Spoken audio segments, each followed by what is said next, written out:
বলা হয়ে থাকে বাংলাদেশের সবচেয়ে বেশি সয়াবিন চাষ হয়ে থাকে নোয়াখালীর এবং লক্ষ্মীপুর জেলাসমূহে। আমি এই মুহূর্তে দাঁড়িয়ে আছি নোয়াখালীর সুবর্ণচর উপজেলার একটি গ্রামে। আমার দুই পাশে যে চাষ করা আবাদি ফসলগুলো দেখছেন, এগুলো মূলত সয়াবিন চাষ করা হয়েছে।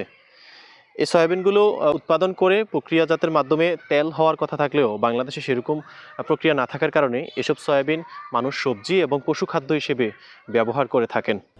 তেলজাতীয় ফসল সয়াবিন চাষে নতুন সম্ভাবনার দ্বার খুলতে যাচ্ছে বাংলাদেশ। দেশের দক্ষিণাঞ্চলগুলোতে ক্রমশ বাড়ছে এই তেলের চাষ। ফলন ভালো হওয়ায় একদিকে যেমন পূরণ হবে দেশের ভোজ্য তেলের চাহিদা, অন্যদিকে এতে করে কমে আসবে পণ্যটির বিদেশ নির্ভরতা। দেশের সবচেয়ে বেশি সয়াবিন চাষ হয় নোয়াখালী, লক্ষ্মীপুর ও ফেনী জেলায়।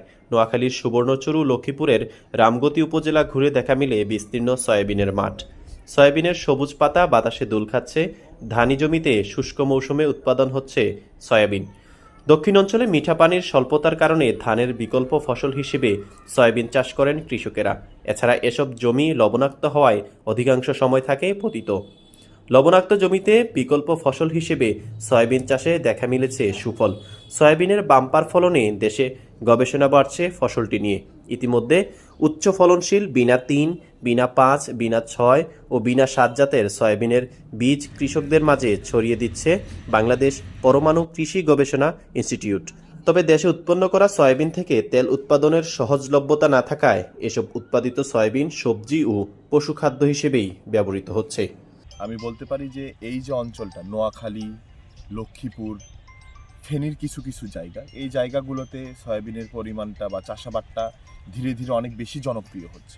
আমরা যেমন এই বছর প্রায় ৬-৭ টনের মতো শুধু ব্রিডার বীজই আসলে কৃষক পর্যায়ে আমরা দিতে সক্ষম হয়েছে আর কি। আমরা এই অঞ্চলে বিনা উদ্ভাবিত বিভিন্ন জাত এবং প্রযুক্তি নিয়ে আমরা কাজ করে যাচ্ছি। বন্যা পরবর্তী যে আমন ধান কিছু হয়েছিল সেটা কর্তন করার পরে আমরা এই জমিতে আপনার বিনা উদ্ভাবিত সয়াবিনের জাতগুলো আমরা কৃষক পর্যায়ে যা দেওয়ার চেষ্টা করেছি। এখানে বিনা উদ্ভাবিত বিনা সয়াবিন ৫ এবং বিনা সয়াবিন ৬ এই মাঠগুলোতে আমরা কৃষকের মাধ্যমে চাষ করাচ্ছি।